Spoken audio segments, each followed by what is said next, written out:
Welcome to Harnessing Energy. In this podcast, we go on a journey, a deep dive of exploration of the energetic world around us or the energetic world within us. We collectively search for a better understanding of what energy is and how we as human beings can better harness it. In today's episode, we explore the power of music with professional pianist and composer Jason Myers. You can visit his website at keyplayermusic.com. Again, that's keyplayermusic.com. I'm very excited about this deep dive into the world of music. Let's get started. So, I want to first start off by saying thank you for coming on today. This is episode number 1 of Harnessing Energy. The only sponsor we have thus far is our Lord Christ. So this is brought to you by the embracing goodness of the Lord. Today, we're going to learn about the life and journey of Jason Myers, who is a professional musician living in the San Francisco Bay Area. Jason has been a professional musician for over 35 years and has seen many sides of the industry and lifestyle. This is an internal energy episode where we focus on the inspiration and impacts of music as it comes from within and is shared with others. Excited to share and learn along with all y'all.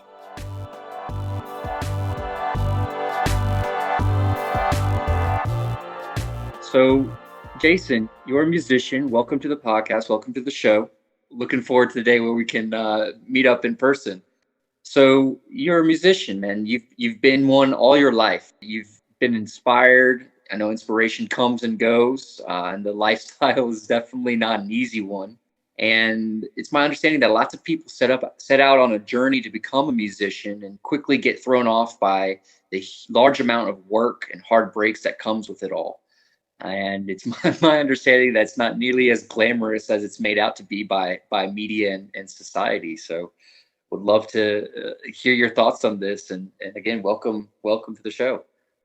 Well, thanks, Noel. I think one of the misconceptions, or I hear it awful lot, well, it must be difficult to be a musician, or it must be difficult to be an artist, or you hear the stories of starving artists and so on and so forth. Really, what it comes down to, it's difficult to be self-employed because that's what you are. I mean, if you're working that way, you're an entrepreneur. So, I mean, all that's involved with that, and that I think is a misconception for people, and I think it's also for, if you were going to become a plumber or electrician or any kind of trade and you decided to go into business for yourself, it's going to be difficult. I don't know where the perception of just because someone is an artist that it's going to be easy or difficult either way. But it's Sure. A lot of the pitfalls are a lot of people who are involved in the arts, they don't want to deal with the business side and all that kind of stuff. So that's where the tension comes. So if you want to take ownership of it as a business and as a form of income, then, you have to get serious about that side too. And a lot of times artists or creative types aren't inclined to deal with the business stuff because they want to be dealing with the specifically creating whatever it is they set out to do, entrepreneurially or as artists. So Sure. Thank you for that. Well, backing up a bit, I would love to learn a little bit more about who you are and where you come from. Would love to hear a little bit about your story, specifically as a musician and how you came to music. Mm-hmm. Well, we grew up in a very rural area in Pennsylvania, central Pennsylvania, about 50 miles north of Harrisburg. So when I was little, my mom grew up and she knew how to play accordion. So she never had piano lessons, but because of playing the accordion and the keyboard on it, she was able to pick stuff out on like a piano keyboard. But we didn't have a keyboard when I was growing up. We had this old, what they called pump organs that have pedals that you push the pedals with your feet to inflate these bellows in the back, and that would push the sound through for the organ. And this particular organ, though, there was something with the pedals that didn't work, but they retrofitted it. Back in the day, they'd take an old vacuum motor and they put it in the back of the it was inside the organ. So you'd go behind the organ, flip the switch, and you hear this whirring sound like a vacuum. So this would be in the background. And so my mom would play that. And when I was little, she'd put me on her lap while she was playing. And so when she would leave, I would just fool around because I just didn't like the sound. I'd just fool around and try to pretend or try to pick stuff up. And then when I was about 5, I figured out how to play Silent Night with the melody and also the chords in the left hand. And so then at that point, my grandma, my dad's mother, who was a local piano teacher, said, okay, it's time for lessons. So then I ended up studying with my grandma started out with playing classical with her. And the great thing about my grandma was that she knew enough to steer me in the right direction, but not enough to really screw me up. Sure. You know what I mean?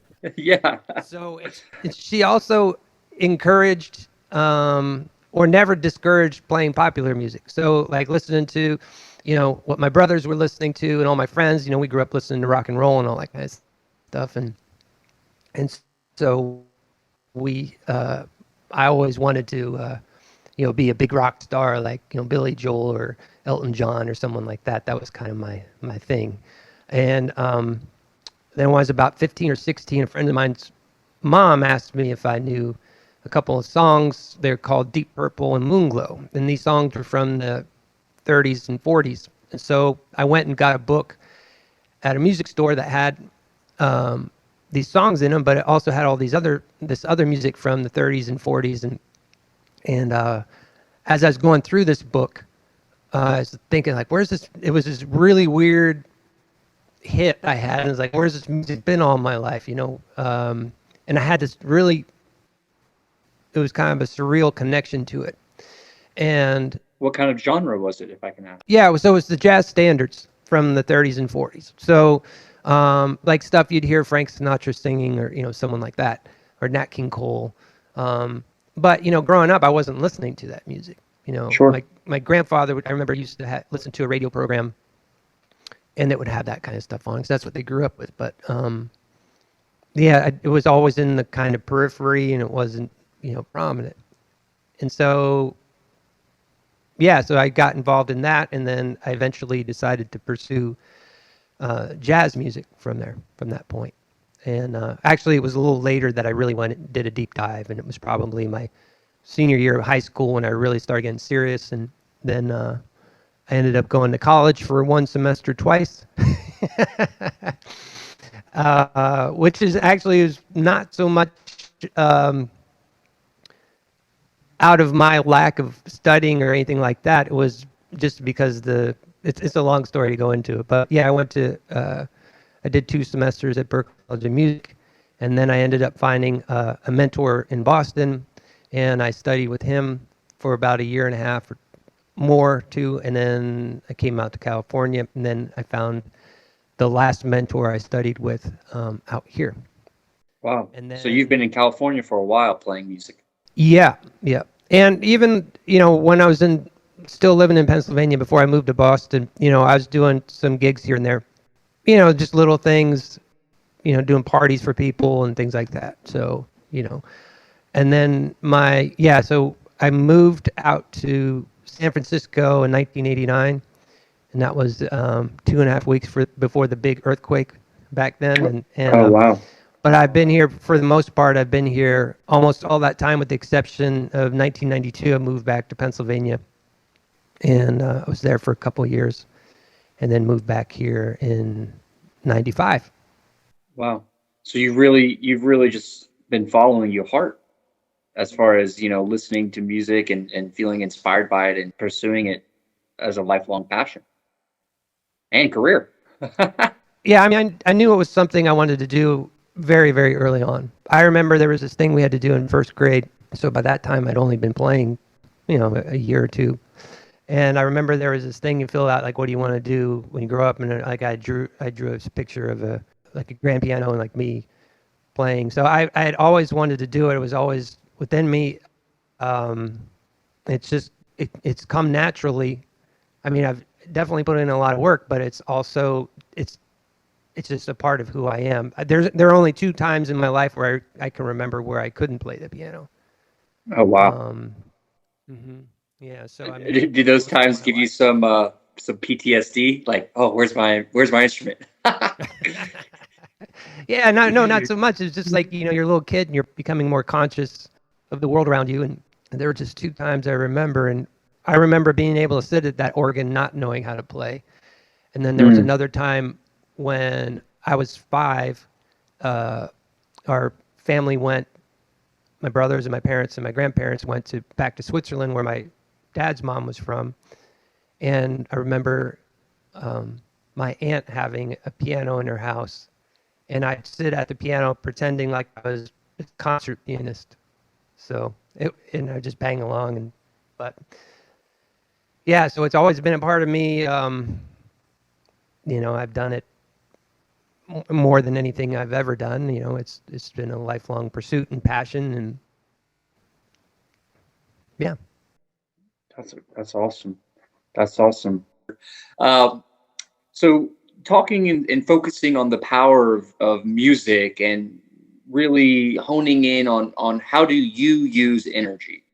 Here on this show, we focus on harnessing energy and sort of exploring what that is and how we can better engage with that. And energy all around us is, you know, undeniable. And what's particularly potent is music. I know we've all had experience of feeling down or out of the game, and then a powerful song comes on the radio, or we put in a CD that we really resonate with, and we immediately feel better afterwards. And in that same vein, we can be feeling really good and hear a sad song or an angry song, and also become, impacted by it. And in doing some research on the physics behind music, music and sound happen on vibratory levels. And again, through the lens of physics, the study of acoustic energy can be defined as the disturbance of energy which passes through matter in the form of a wave. And so, in using other words, the energy concerning the mechanical vibrations from its components is called acoustic energy. An acoustic event has three stages: cause or generating mechanism. Second is acoustic wave propagation, which sounds awesome. And the last is the reception effect. And so I'd love to hear a bit about what your approach is to making music and how you use energy to make your music to support yourself. So that's a really interesting question because it just depends if I'm performing for somebody or if I'm sitting down to write. There are different approaches I have for that. So I think the obvious thing is if you're within a performance, you're putting out something there, and then you're also feeding off of what the folks in the audience. You can definitely feel it. It's are giving back.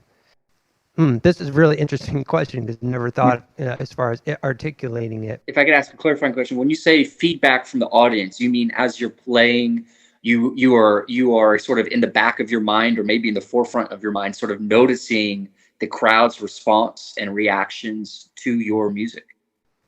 Right, and I'm not talking about verbally or I'm able to hear it. It's something that you feel. You can feel Mm, when you're making a connection with folks, and it's kind of hard to describe. So there's definitely a give and take in that whole thing. And if people aren't paying attention or whatever it is, you definitely feel it. Like for instance, a large part of my career has been playing in, lounges and restaurants and stuff where you're not in the forefront. You're there your job is to, create an environment for folks that is more enjoyable. And the mm, real delicate razor's edge you walk is you want it to affect them without distracting them. So, interesting. um, You don't want to be the yeah, sole focus in those cases. correct. You do not want to because you're there to enhance why the club owner or the restaurant owner has hired you to, you know, be there. That's why they've hired you to be there, is to enhance the environment, not to get in people's faces. And that being said, if people are focused and interested, then, all the better. But if you're in like a concert performance where people are coming to listen to you specifically, it's another thing too, because the first case I gave you is it takes a different amount of energy to expend to pull that off, Sure. because you're kind of holding back in a lot of ways, and you realize that, okay, this is what my job is. And so like there were times when, like, one of the gigs I had, the minimum I would play was 3 hours, and a lot of times it's 4 hours, and sometimes 5 hours. Wow. Seated Sometimes that playing was nonstop. right, right. You take 10 or 15 minutes off, just to stretch your legs and get out. But I mean, but to do a regular concert where people are focused and listening to you, the energy that you expend is a lot different, because it's way more focused, your intent, and on what you're doing, what you're performing, and also just again, that feedback loop you have from the audience. Yeah. So those are two different cases in performance. Yeah, I would guess that, sorry to interrupt, but just coming to mind, it No, no. probably takes a tremendous amount of time and energy that you have to put into practicing before you even step onto either stage.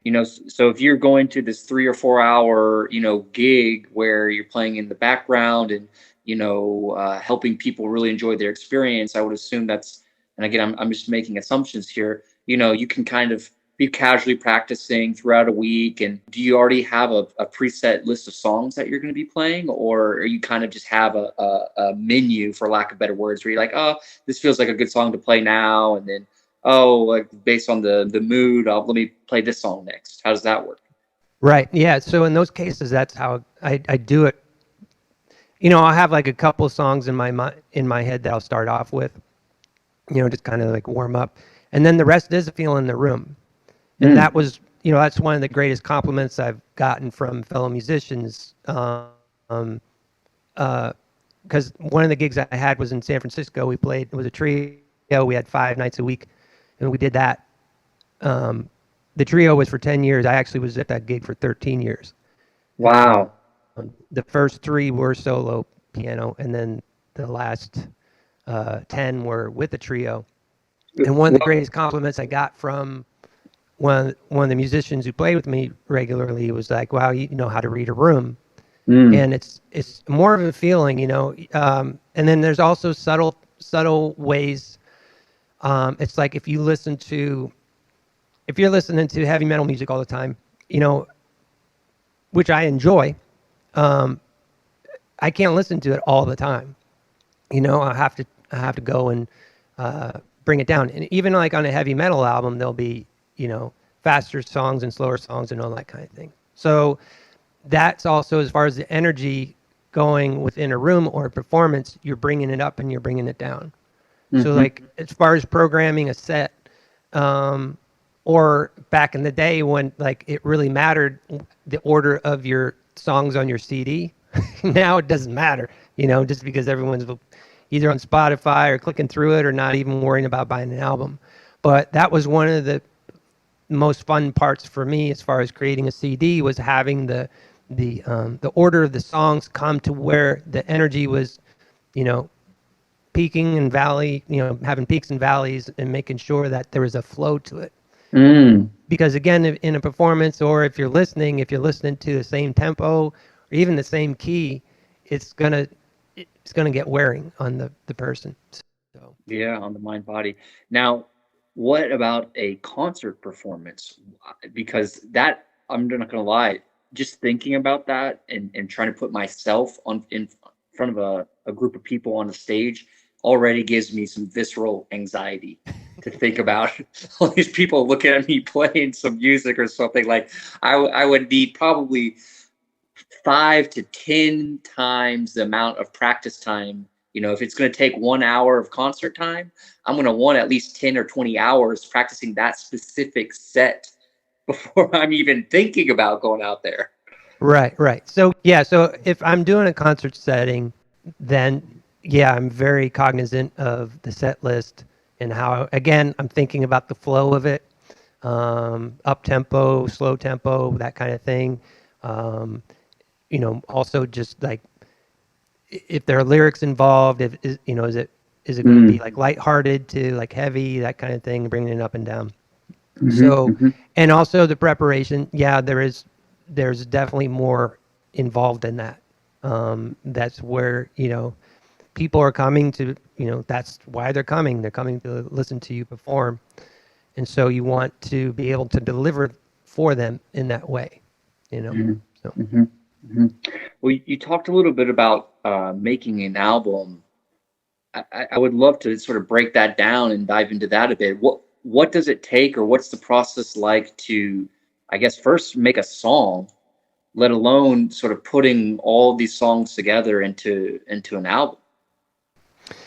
well, I've done, actually, I've done 4 albums, and then there's one I recorded I never released, but just because I wasn't, for whatever reason, I wasn't so happy with the recording itself, and I was just kind of second guessing it. But Hmm. the 4 albums I did were mostly covers of jazz standards. Now they also Hmm. have a few of my own songs on them. So to break it down to your question, as far as composing a song, I kind of it's interesting because I have developed commitment to sit down and write, at least sometimes. And quite honestly, those periods will ebb and flow. Hmm. Sometimes I'm like really committed, and every day I'm writing something. And as far as the process, it's sometimes I'm just sitting at the keyboard and just have my hands on the keys and you know just kind of see where it goes, where my hands go, almost like a Ouija board. And see if some melody comes up or something like that, or sometimes it's a chord progression to inspire me, or I do get a lyric in my head once in a while, and I'll run with that. Most of my compositions are instrumental, Hmm. although I do enjoy doing lyric writing too. As far as an album is concerned, that's just a matter of, okay, I have, again, I did it differently because I was doing mostly cover songs, Sure. and um, and so that's a matter of picking the songs that I really would like to record, and also present. And then it's also, again, programming, like I mentioned, the ebb and flow of that album. And again, these days that kind of thing is kind of gone by the wayside, just because of all the, you know you can pick and choose now, even if you download an album. So Sure. it's way Rather different. than pulling out a CD or record and really listening to it through and through. Right. So it's kind of a, yeah, it's a whole different ball game now. I Yeah. mean, it's like you don't even, almost even dropping a whole album, you know. I don't know if it makes sense or not. I don't know. I've been pondering this for a long, long time. So, Yeah. I thought one of the ways to get around that would be, is if I ever did a whole album again, or released a whole album, it would just be one long MP3. Oh wow, just hour and 15 minutes of solid track. So then you're forced to listen to it in the way that I created it. So Yeah, yeah, yeah, yeah.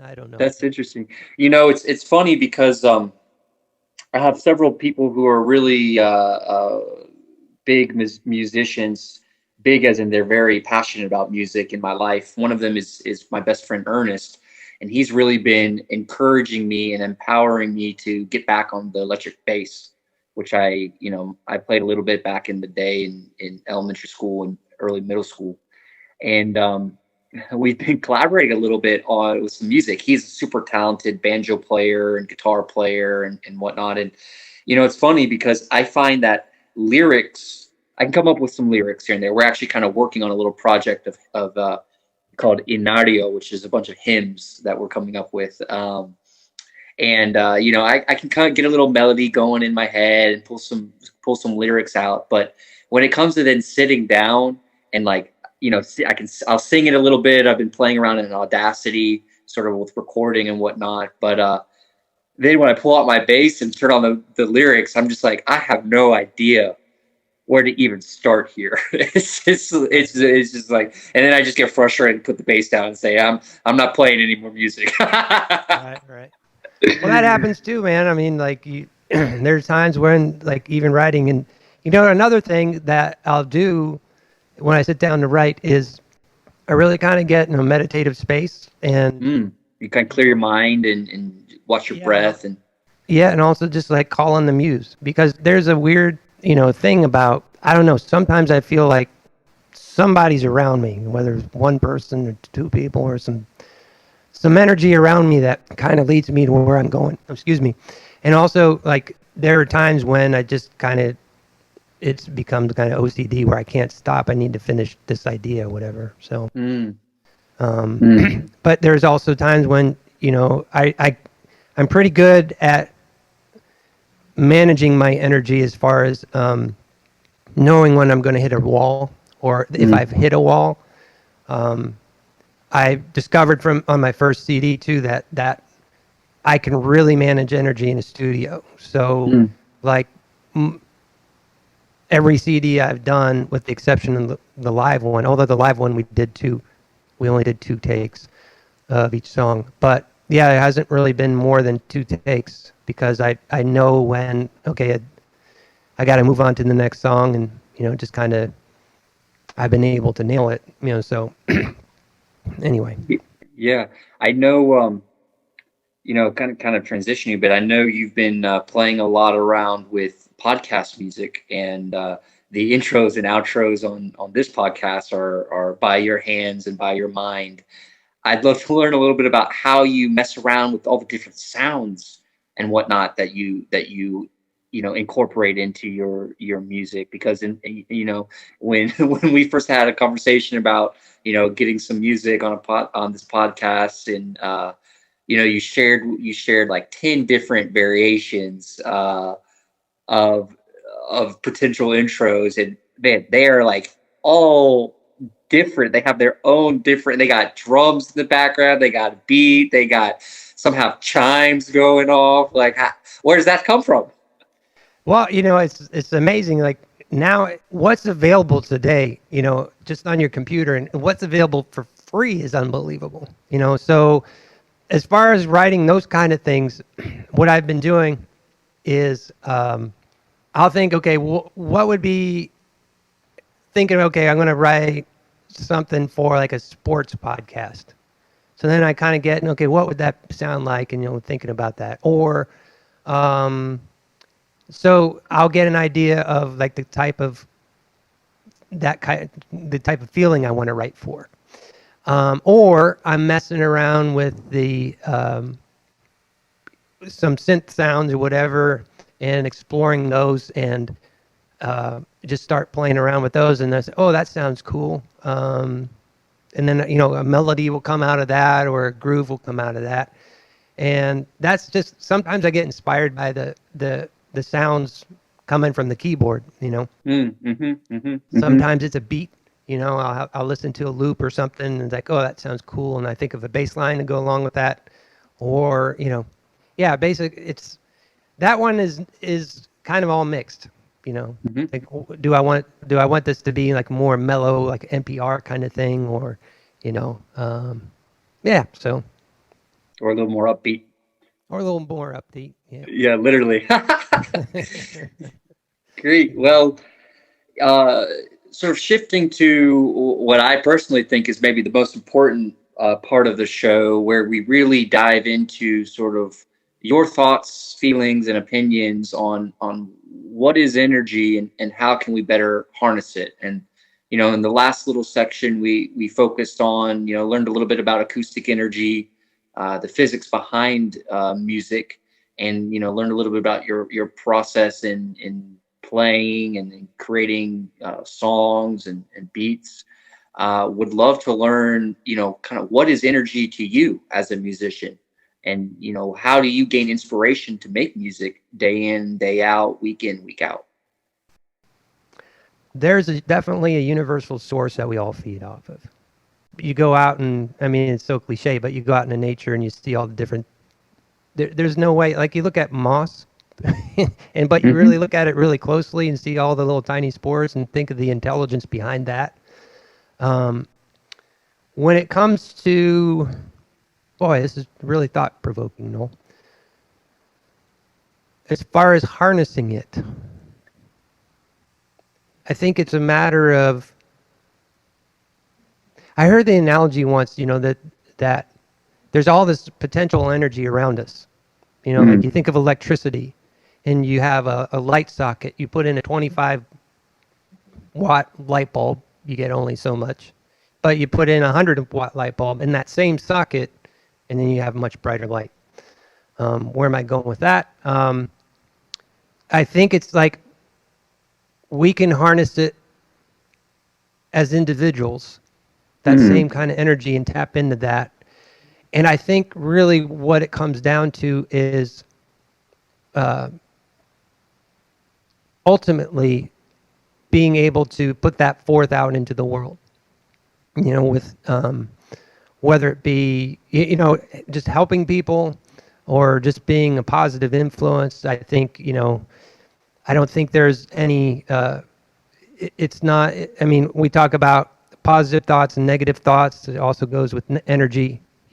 Yeah, the positive and the negative of Hmm. a battery or whatever it is, the polarity. Sure. And I think what we put out comes back to us too. I mean, I don't really think that I think that, when people talk about karma and that kind of thing happening, and I really, I really believe that. Not that I always am the best at following that, Sure. but I think We're that's all human. exactly. It's a constant, it's a constant struggle. Yeah, But I we're think learning how to engage with it, with these forces. right, right. So I think I think the best thing that we as humans can do regarding that is taking, finding positive things to, just putting positivity out into the world. So Sure. I think that that's, the energy going back and forth, because you put negative stuff out, it's going to come back negative too. So Yeah. same way with Yeah. thoughts. We have negative thoughts, it's usually, what you focus on, usually magnifies or comes into your world. So Yeah. How, I mean, as someone who's played so much music, how have you seen music, impact others? Whether that be in a concert hall or, in, just in experiences around the world. oh, absolutely. Yeah. So one of my main gigs now is I go into retirement communities and perform. And so a lot of these communities are from, they're multi-stage where they're independent, where people are living on their own in their own apartments and stuff. And it goes Sure. to assisted living, and then also down to like a health center, or that's what they call now, a nursing home, where the people just are not, um, Getting towards the end stages of their lives. end stages of their life. Correct. So I actually have two experiences that come to mind. First was there was when I first started doing this 16 years ago. I was doing this performance, and it was in kind of a fairly big auditorium, and they brought the residents in. So the residents were from all three stages, and down. So I was up on a stage, and down below me was a woman that was in a wheelchair, and she's kind of slumped over and seemingly catatonic. Mm. And I started playing this one song. It's from Fats Waller called "Ain't Misbehaving." And as soon as I started playing that song, she sat bolt straight up and sang the entire song. Wow. Yep. And then when the song was over, it was just like you'd put a quarter in the machine and the machine was done playing, and she just kind of just went and slumped back over again. Wow. Yep. And then I did another song with there, and she knew where the title of the song came, and she was standing or sitting straight up again, and then she'd shout out the title when it came in the song. And then folks came, like as soon as that happened the first time, like everyone just their heads turned to her, and they're like, just looking at her perplexed. And then people came up to me afterwards, including her aide and said, "We've never heard her say a word."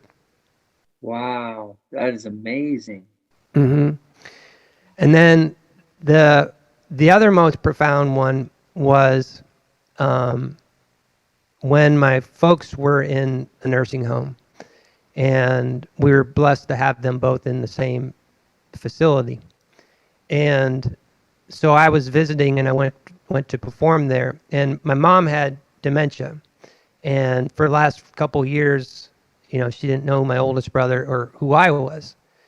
And so I was performing there for them, and other residents were there.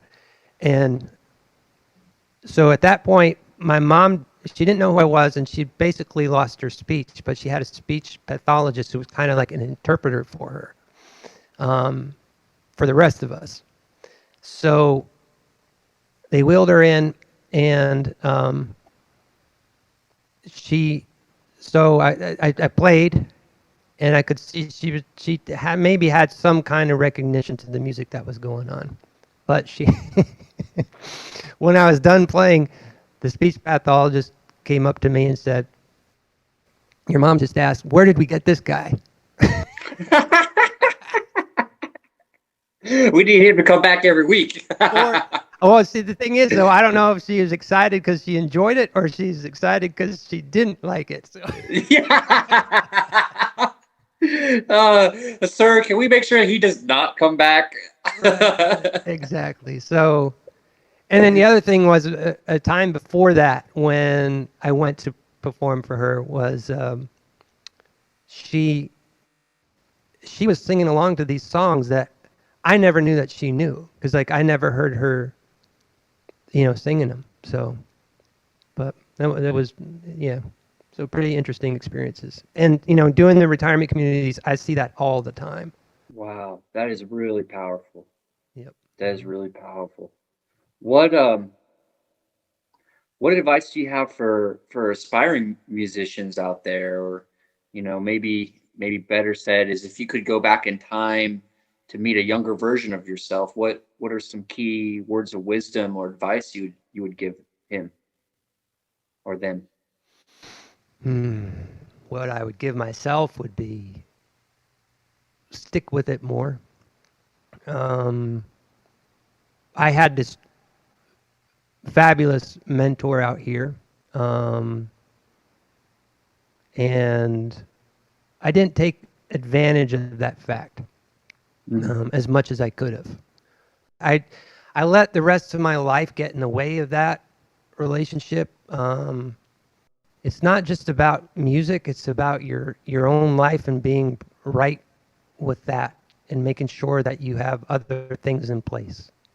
Mm. Because the other thing that I would tell myself is that it's okay if you have another job, which I do. I have a cleaning business, but for so long, and it wasn't until these last few years I came to terms with the fact that it's okay to do that. If you want to get nitty gritty as far as like advice for musicians, I know this isn't really the podcast for it, and We could um, make it the podcast for it. What do these musicians need to know, Jason? What do they need to know? what they need to know first is make sure your finances are in place. Mm. Um, Meaning, make sure that you're sticking to a budget. Make sure you're, keeping track of what you're doing. And if you're, and if you do have a day gig or some other gig, then don't let that be in vain by not paying attention to your finances. Make sure you're taking care of those things. And if your ultimate goal is to be full-time musician, then make that your goal, but do it wisely. There's so much Mm. advice about like, oh, just quit and follow your passion and all that kind of stuff. That's cool, but don't do it at the detriment of, you know, if you have other responsibilities like your family or, something like that. That would be my main advice. Mm. And that being said, don't wrap your identity up into that, you Mm. know. um, which I got caught in the trap of doing, because it kind of takes away when you have to do a day gig or when you do whatever, you're kind of like, well, this is just temporary, that kind of stuff, and you're not putting forth the full effort of of you know you agree to do that job, you do that job, Mm-hmm. you know. Mm-hmm. Um, and that also being said, if you're going to take a gig for $25 or $35 or whatever it is you're going to do, or play for free, you do it as a professional because you shook that person's hand and said accepted that you're going to do it. I mean, I played so many gigs um, when I was younger with guys, and like, oh, we're only getting $25. We should just do whatever. And it's like, no, man, you got hired, you agreed to do it for $25, and you agreed to do this, so you do your best. You be professional about it. You know. But the other thing is, I don't know. I'm kind of all over the place. This is good. No, this is I good. should advice for musicians. I'm going to have you back on the investment portion of this show because the Lord knows I need help there on the finance side, and Well, I still got a book I got to read that you've given me. right. But I don't know if I'm the person for the investment part. But anyway, not wrapping up your identity with it. You Mm. know, yes, I'm a musician, but I'm also a father, uncle, and brother, and all that kind of stuff, and son, and you know, partner, and all that kind of thing. So I think Community member, yeah, yeah. community member, yeah. So it's like an aspect of what I do. And Mm-hmm. that being said, continue to do it, whatever it is. I mean, if you're just doing it because you feel like um, I'm going to make it rich, or I'm going to do this, or I'm going to quit my day job, whatever, just do it. Don't, that's great to have those kind of goals. But at the same time, having a consistent practice, they call it practice for a reason. Mm. Same way with doctors, it's a medical practice, right? Mm-hmm. Mm-hmm. So they're Mm-hmm. practicing their craft. So, yeah, I don't know. I kind of went all over the place in that one. That's good. That's good. Well, last question is for you, good sir, is how do you feel we can better harness music as individuals? Harness music. Hmm. Music as its own energy. For I me, think.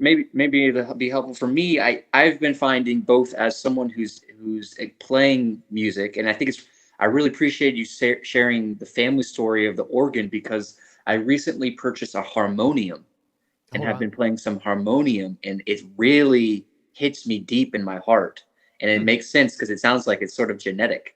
Uh, Could be. but when I find that when I play music and when I sing, it just lifts my spirit so much. Whether it be diving into gratitude, or humility, or my own source of like power. You know, and it's just fun.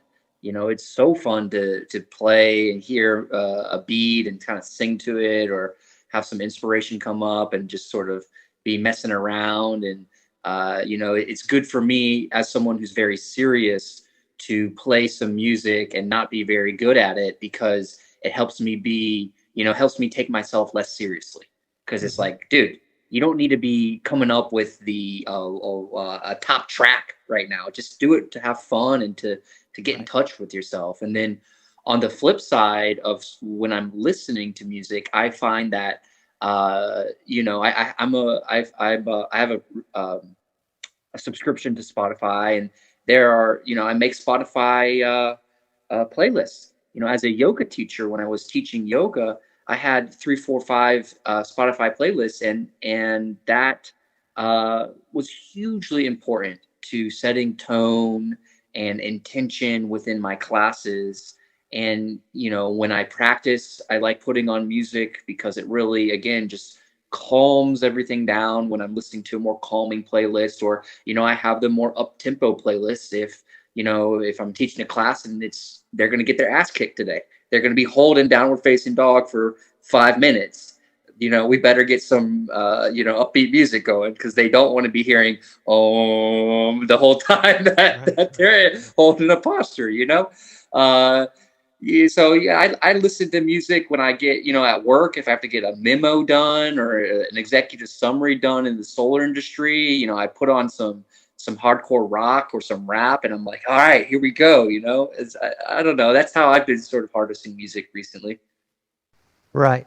Well, it's interesting because you can be bummed out and listen to something and it, brings you back again, or, sometimes you hear a tune and it brings back a melancholy memory. How I did it as a kid, as a teenager, I was suicidal for quite a while, and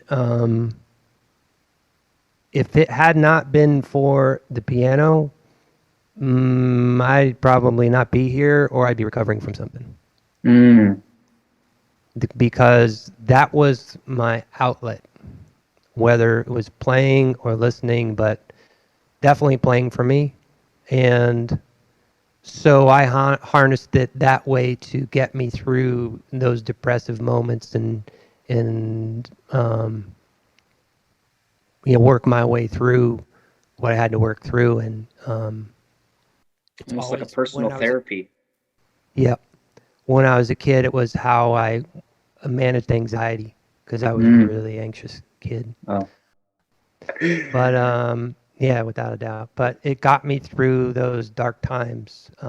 It's got me through, as an adult, the dark times I've been through, um, and not only performing but listening to stuff, you know. Mm. And there's no, I mean, you look at, anybody working out, they got earbuds in or something like that. They're doing it to, push them through, or to give them that, change their state to where they're going, And like you said, like, with yoga, sometimes you want it to be a more relaxed state. Sometimes you want it to be a state where, it's a little more invigorating or whatever, for lack of a better word, energizing. Sure.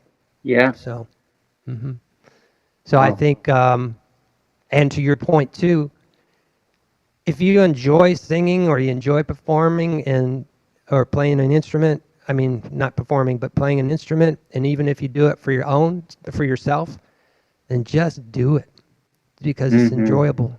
Mm-hmm. I've been playing the piano for almost 48 years now. So I've only ever had two people come up to me and said they were glad they quit playing an instrument Really? in my entire life. The one poor lady, I guess her mom was a concert pianist, and she had just, I guess the mom was just like the notorious stories of like slapping her Yeah, fingers on yeah, the with the keys whip. and stuff like Get that. on the She was piano. super traumatized. Oh she, no. she was super traumatized to the point like she became hysterical as she was relaying the story to me. And then another one I can't remember. Remember, there was only two people. Everybody else said, I really wish I hadn't quit playing the piano, or I wish I had pushed through it, or the trumpet, or whatever like that. Everyone always wished, because when you become an adult, it's something, as you're finding, is it's relaxing. You can Yeah. it takes your mind off of stuff, and you're focused on it, and you're having fun, and you know. Yeah. Well, that's awesome, man. I really it really means a lot that you were able to come and give some time to talk a little bit about music and your background today. It was such a great opportunity to learn more about your history with music as a professional musician for your entire life. And I hope that the listeners out there learned a little bit more about the power of music and what it is, the energy behind it, and how we as humans can better harness the energy of music. Many thanks to Jason Myers of keyplayermusic.com and other concert halls and gigs up in the San Francisco Bay Area for joining us today. And definitely looking forward to having you back on another episode of The Power of Music, or many of the other episodes that you'd be a good fit for, my man. Personal finance being like top one that's coming to my mind right now. Thanks for Man. that. And, be sure to check out Jason's website at keyplayermusic.com and reach out directly to him with any questions that you might have. Feel free to reach out to me as well. And really encourage you to build that musical playlist that charges you up or puts you in the mental or emotional state you need to be. Um, and pick up that instrument that you might not have played in a long time, or continue playing, even if you're coming up against walls or lack of inspiration, because it's clear that it has such wide-ranging impacts on us as individuals, and then within communities and groups of people. And so, with that, we close another episode of Harnessing Energy, and we look forward to having you listen in to the next episode. Thank you so much. Thanks, Noel.